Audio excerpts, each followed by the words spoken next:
their job was to ride between home stations, switch horses at the relay stations, and they'd probably have 4 to 5 relay stations in between their home stations. Then when they got to their home station on the other end, they'd wait there for the mail coming back, and then they'd repeat the ride in the opposite direction. And that's why we don't really call it a reenactment, because we're not doing that.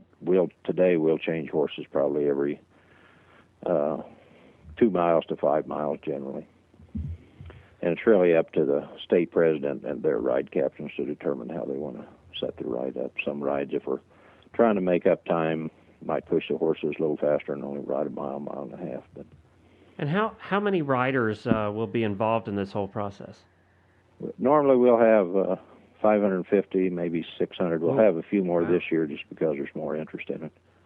But, a lot of our members have ridden for 10, 15, 20, 30 years. So. Now, that's not 500 people going the whole distance. They're coming on and off and...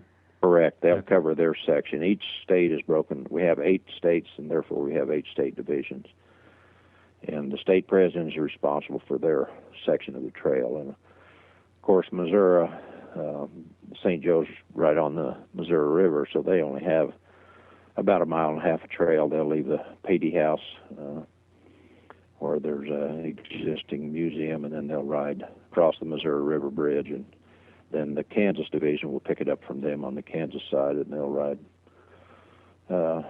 under 200 miles roughly, give it to the Nebraska group. The Nebraska is responsible for getting it to the Colorado, takes it up for a few miles, and then goes back up into the Panhandle of Nebraska, then all the way across Wyoming and across Utah and across Nevada, and then into California. And you said these letters, are they then sent back to the original person? Yeah, well, it's just you can purchase one, like if you wanted to buy one for a child or a grandchild or... That's a good idea, Helena. Yeah. Military overseas, you can do that, and it'll have purchaser's name on it, and then you just put the name and address of where you want it sent. And it'll be one of the ones that was carried on the re-ride. Yeah, that's why we have to have it the information and stuff beforehand, because those letters are all packed in the mochila, and then they'll make the whole trip. Well, where can people do that? You can contact state presidents, or you can look at xphomestation.com, and the letter blanks are on there. This year, there will be 3 types of commemorative deals that you can buy, letters. The regular re-ride letter is $5, and if you want to do a personal letter, and that's one where you would write a message to someone, and then you have to send whatever you wrote back to our association so we can get it packed in the mochila. Those are $10, and then there's a special commemorative letter that will be, it's in a business-size envelope that we're going to carry a second mochila this year, and it'll have Lincoln's inaugural address from President Lincoln in 1861. Wow, so that's get really confused. cool. It's very if cool. you look at all of them, there's the commemorative letters $5, and like I said, the other 2 are $10. I got to do this. What a great gift idea. I know. Yeah, it's pretty You unique. could give one of those to Gracie. What a great gift idea. Oh, she'll just eat this up. She's a huge history buff. She loves to hear where they started and what purpose they had. I noticed one of the stats of the riders back then was that they had a maximum weight of 125 pounds. I assume that was for the horses' benefit. Yeah, because they were going, such great distances. The lighter, because they tried to keep the mochila weight down and the saddle weight plus the rider to around 150 pounds, which I'm sure they didn't do that all the time. But the mochilas this year, or I shouldn't say this year, in the past, when they're fully loaded with letters, I've weighed a few of them, and they'll weigh 30 to 35 pounds, just the mochila itself, with all the letters in it. So the horses today are going to carry, that weight plus the saddle weight plus the rider. So. And they pack 2 pistols too. Yeah, one or two. They were issued rifles initially, but they found out that way it was way too cumbersome, and a lot of them went to just one pistol with a spare cylinder, and it was the 1851 Navy Arms Colt 36 caliber. Normally, is what they carried. And I just have one other question here. Do they ride in costume now? Do they wear the outfits of the day, or? We wear our re-ride uniform is a red Western shirt, a brown vest with a oval back patch that has National Pony Express Association on it around the outside, and then the horse and riders on the inside, and yellow scarf or gold scarf, and Western hat and Western boots and blue jeans. So we have that would be our re-ride uniform per se. That's cool. That's very cool. Red shirts. See red shirts along the trail. It might be our group. So. But like I said, it moves pretty fast normally. This year we're going to be on a 20-day schedule, but normally we're always 10 days, so it's running day and night. And that's why it's hard to have celebrations in communities, because if we go through a community at 2 or 3 in the morning, you're not going to have very many people out there. So. Yeah, and you're going fast. Yep. Well, this has been nighttime fun. We'll slow up. So. Well, we'll put links to all of your website and everything on our show notes at stablescoop.com. It's episode number 87 for all the links from today. Thank you so much, Les, for being on. We really appreciate it, and it's been fun to learn about the Pony Express. Well, appreciate you all inquiring about it, and hopefully people will get on there. And like I said, feel free to contact either myself or any of the state presidents. We're all listed on the website, and we will do what we can for them. Sounds great. Well, thank you very much, Les. Take good care. Thank you, Glenn, Helena. Well, that's fun. I didn't know anything about the Pony Express, to be honest with you. I thought they went on for like 100 years, and you always hear about them, and you just assume they've been around forever, you know. And that's a big ride. I didn't, too. You know, when I heard about the re-ride, I thought, oh, what are they going to do? Maybe 50 miles. But right. No, my 2000. goodness, that's a real re-ride. That's right. It's All cool right. too to know that they have. It's not just one little small organization. They what is it? How many? 8 states. 8 states and 500, 600 riders. So it's a big deal. Yeah. Well, and you know, apparently ham operators help out. They actually do communication for them along the way. So that's kind of neat too. Well, if you want to get your letter in and carried on the Pony Express re-ride here in June, you can do so. We'll put the links up on our website at stablescoop.com. And all the show notes for all the links, we have a lot of links from today, can be found on stablescoop.com, episode number 87. You almost didn't know what episode. I had to look. All right. You can give us feedback. We'd love to hear show ideas from you. So write to us. Go to our website and hit the contact link at the top of the page. Write to us and tell us what you want to hear about, or if you know of an interesting story or an interesting horse person or an interesting horse. Let us know, and we'll get it on the show. We really appreciate all the help we get. 2 of the people from today were from listeners, so we appreciate that. And we'd also like to thank our sponsors. We have The Barn Works and Equestrian Collections. Thank you to both of them for the continued support of the Stable Scoop radio show. And you can visit all the other great shows on the Horse Radio Network at horseradionetwork.com. And now we come to the time of day that Helena truly loves. Oh, I don't know that I love it, but, you know, it happens. It's life. So we have, do we know what we're doing next week? No. Okay. We haven't. Never know what we're doing next week. It's the mystery show. It's the Stable Scoop Mystery Show. That's correct. Oh, wait, didn't we say that last week? It was the Mystery Scoop? We did, because it's always a mystery, but we're doing this week. Yeah, that was kind of doofy. That's us. I'm really trying to put a show together with the Mini Horse Association to talk about minis, but we couldn't coordinate the guests for this week. So we're gonna keep trying to get them all together to talk about minis, because I just think minis are so cute. They are cute. I know, super cute. So we'll just get the mini people on here soon. But until next week, Helena, we will be back with the scoop. I guess that's it. Yeah. Might as well end it. There's been enough adventure for one day. I know. Honestly, to be honest with you, I was just lulled into such a state of relaxation from our last guest. He's got a nice, soothing Western radio voice. He has that Western radio voice. That's correct. Yeah. Well, I guess we ought to go now. Okay. Okay.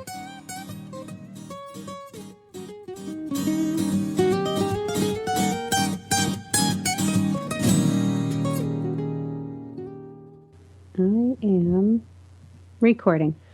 Hi, Brian. This is episode 87 of, 87 of the Stable Scoop Radio Show. Helena promises not to thump on her microphone the whole show. No thumping. And we promise to put the ads in someplace. So you think We promise to be professional we've been this doing week. this for a year and a half. And our final guest today is... All right, cut there because you're banging on the thing again. No, I did not bang. I swear to God. I swear to you, did not bang. Yeah. So we have a variety show for you today. All things, again, that we stumbled across over the past couple of weeks. This is your cue to come in and say your line. I knew that. I was lost on the Pony Express page. My line. Can we start over? Cut. Okay.